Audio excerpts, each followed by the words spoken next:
bukan hanya tempat jin buang anak ini. Ya, parah memang. Makanya negara pingin tanahnya itu dikelola dengan baik, menjadi tempat wisata mangrove yang asalnya 91 hektar menjadi 514 hektar, nanti ada taman safari, ada Formula One dan lain-lain, sehingga bisa masalahnya untuk menciptakan lapangan kerja. Terkait masalah pagar bambu, biarkan pemerintah itu sudah melakukan tindakan, kita pasrahkan kepada pemerintah yang sudah melakukan tindakan terhadap pagar bambu dan sekarang sudah dicabutin. Nah, kemudian yang kedua selanjutnya, kita bagaimana menjaga kondusivitas yang ada di wilayah kita, ya. Kemudian kita juga harus mampu menjadi satu jembatan dari keluhan-keluhan masyarakat. Jadi selama ini edukasi yang dibangun, masyarakat punya keluhannya ini, yang dibangun narasinya sedikit agak kebencian-kebencian, masyarakat tambah geram. Saya berkeyakinan begini, ketika ada masyarakat yang memang dia belum selesai persoalan tanahnya, kita menjadi jembatan, tolongi masyarakat. Kita menjadi jembatan dari masyarakat ke pengembang. Bagaimana ini masyarakat keluhan terkait masalah pembayaran, yang tanah murah, itu yang harus kita angkat karena ini adalah titik persoalan yang menjadi persoalan besar di masyarakat. Nah, kita siap untuk membantu ini.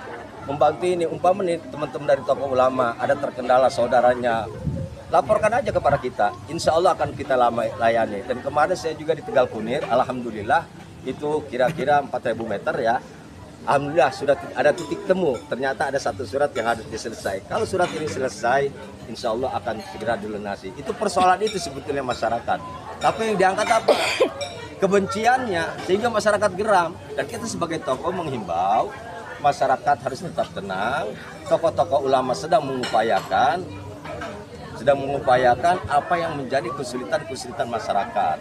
Dan insya Allah saya di Paku Haji bersama masyarakat saya, nanti saya cuma ketika itu belum saya temui masyarakat sampai mereka menyuarakan apa kebutuhannya, nanti insya Allah akan saya jembatani, saya upayakan agar keluhan masyarakat ini bisa terselesaikan dengan baik. Harapan kita sebagai tokoh, ayo kita jaga sama-sama, jangan termakan isu hoaks, karena persatuan kita ini disorot oleh dunia bahwa kita adalah bangsa yang beradab. Kami dari Majelis Ulama Nusantara berkunjung ke Pondok Pantai Indah Kapuk 2 ini. Beberapa tempat kita sudah kunjungi pantai. Sekarang ini kita ada di Menara Syariah. Tepatnya di lantai 5 masjid apa ini namanya Al-Khairiyah. Jadi bukan di basement ini di lantai 5 ya. Luar biasa, kita untuk kaget juga, ternyata dikira masjidnya di basement, itu di lantai 5. Dan isu yang tadi katanya tidak ada masjid di PIK 2, kami telusuri ternyata ada di sini. Dan ya nggak ada isu juga katanya nggak ada azan, ternyata luar biasa kumandang azan terdengar di Sanggar Roket. Keren. Bismillahirrahmanirrahim. Assalamualaikum warahmatullahi wabarakatuh. Waalaikumsalam. Saya Ibnu Mulkan, salah satu bisa dikatakan sebagai pengurus di Majelis Ulama Nusantara. Dan kami bersama sahabat Barokai juga berkunjung langsung, visit langsung tabayun, karena bertabayun itu sangat dianjurkan, diwajibkan dalam Islam. Perkara apapun kita tabayun, alhamdulillah kita berada di gedung PIK 2 ya, Menara Syariah, lantai 5 terdapat Masjid Al-Khairiyah yang diresmikan langsung oleh Bapak Kiai Ma'ruf Amin. Ini bukan di basement, tapi adanya di lantai 5, megah, bagus, rapi semua. Kebetulan pas kita sholat zuhur di sini, mudah-mudahan membawa berkah buat kita semua. Hal-hal yang mungkin berkaitan dengan hoak, berita-berita miring, itu lebih baik kita tabayun dulu. Kita bukan orang pihak B, pihak A, kita ada di tengah. Ulama itu wajib menengahkan perkara apapun. Itu dari kami sampaikan. Pak, nanti nanti hasil tabayunnya gimana kan? Akan disosialisasikan ke masyarakat atau kayak gimana melalui pihak masjid? Insya Allah, ya kami sebagai ulama tentunya nanti setelah dari sini pun kami tabayun juga dengan para pengurus yang lain, koordinasi lagi, rapat lagi, nanti akan ada pernyataan resmi dari kami semua.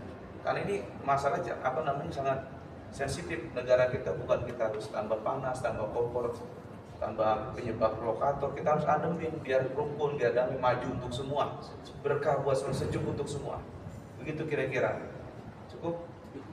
Apakah untuk keanggotaan kepengurusan sendiri ada kaitannya dengan pihak PIK, Pak? Tidak ada. Sampai saat ini kami betul-betul masih tokoh masyarakat. tokoh masyarakat. Kami penengah. Semoga dengan di tengahkan ini semuanya jadi tambah baik gitu. Kita datang sendiri, inisiatif sendiri. Iya. Oke. Ya. Satu lagi. Apa? Kriteria masjid menurut Ustadz itu seperti apa? Apa tuh maksudnya? Kriteria ini kan masjidnya kan ada di dalam gedung. Iya. Sementara pertanyaan netizen segala macam itu kan kalau masjid itu kan di luar gedung, Iya. katanya nggak ada suara azan. Nah kalau ini kan kapasitasnya kan di dalam gedung. Nah, seperti apa kita kalau menurut Ustadz? Ya, kita tahu kan ini kan zona masih terbatas penduduk ya. Kita melihat jumlah jamaah segala macam. Mungkin dalam saat ini situasinya masih bangun di dalam gedung. Yang penting bisa digunakan. Kadang ada juga masjid besar orangnya nggak ada gimana? Musola besar orangnya nggak. Yang penting kan jamaahnya bisa memakmurkan. Bagaimana kita bisa memaksimalkan ini masjid?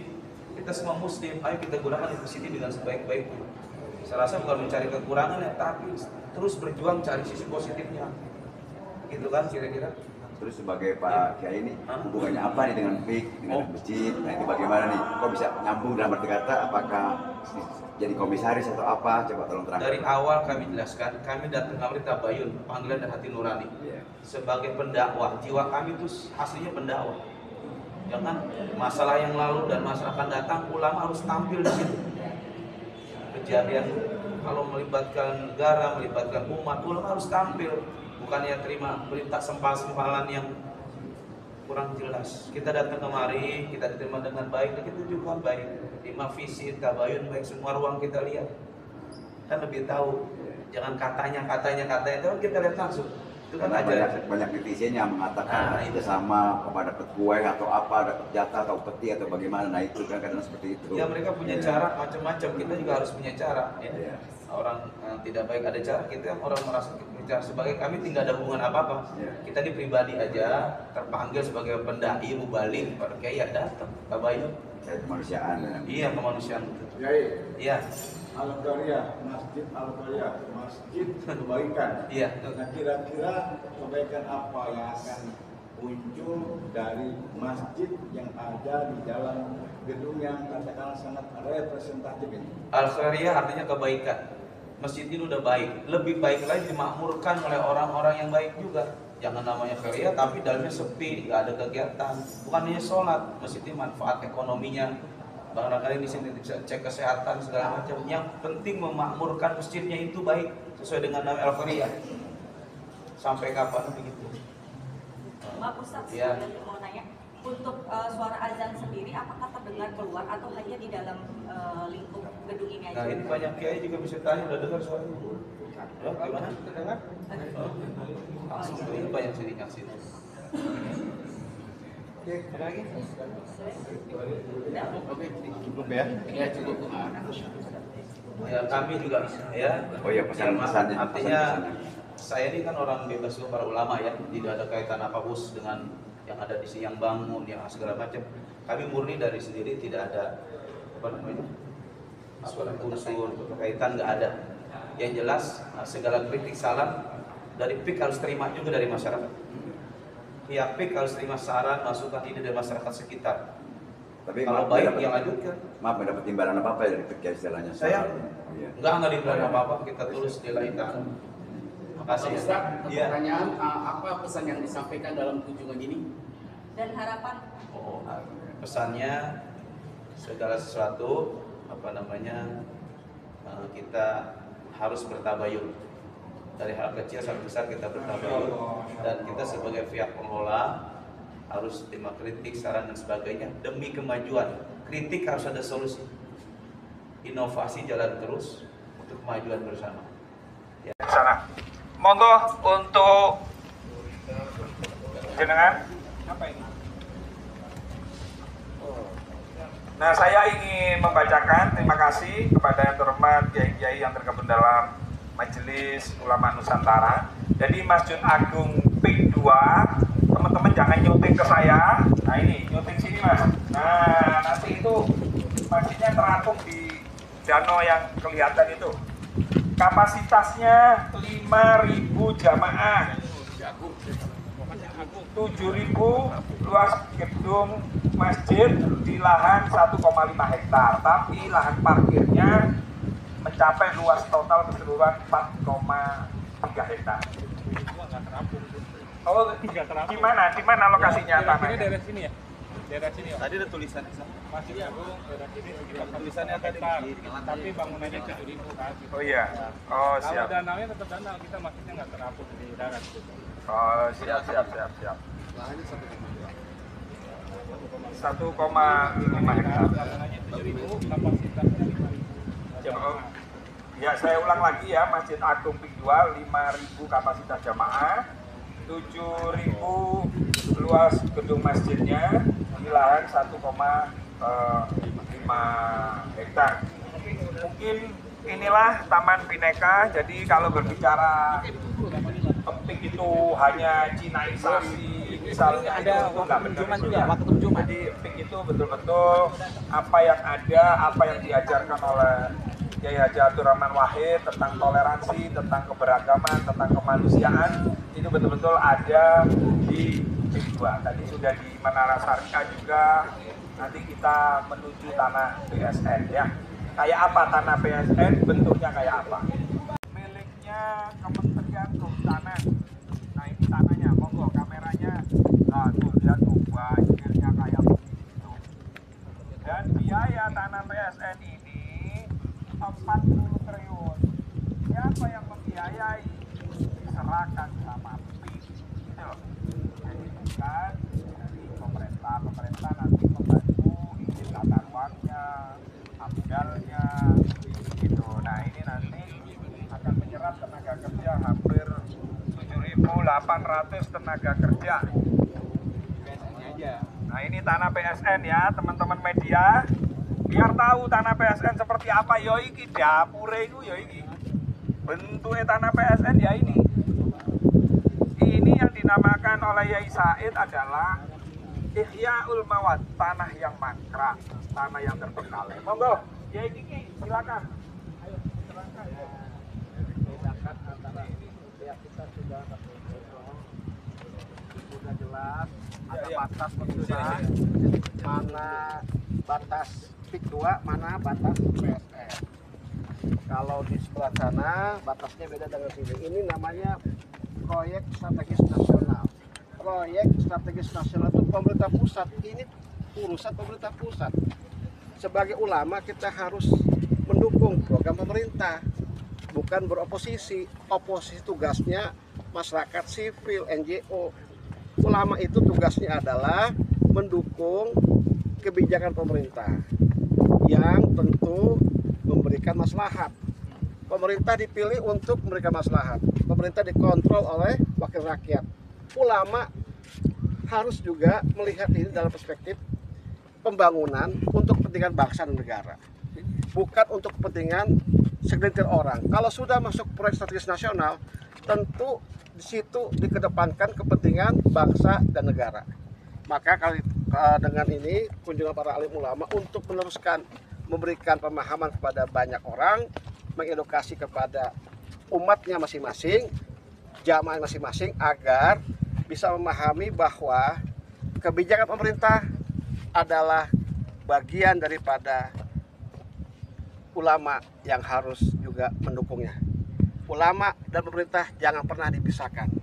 Jangan pernah kemudian diposisikan vis a vis, saling berhadap-hadapan.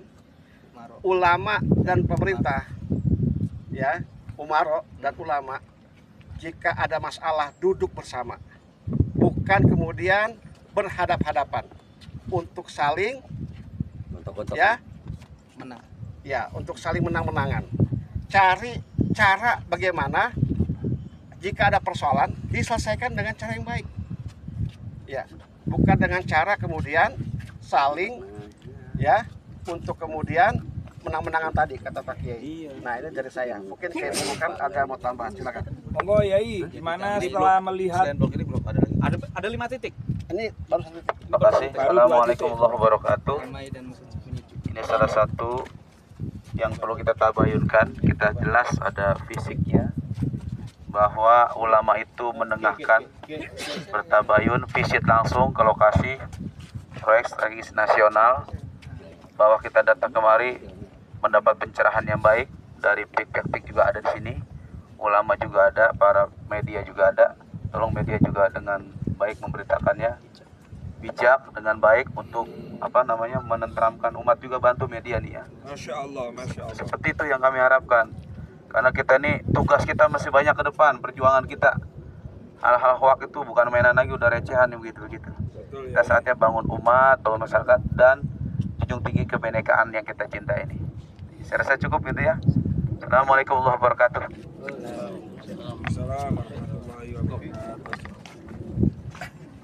Sallu ala Muhammad.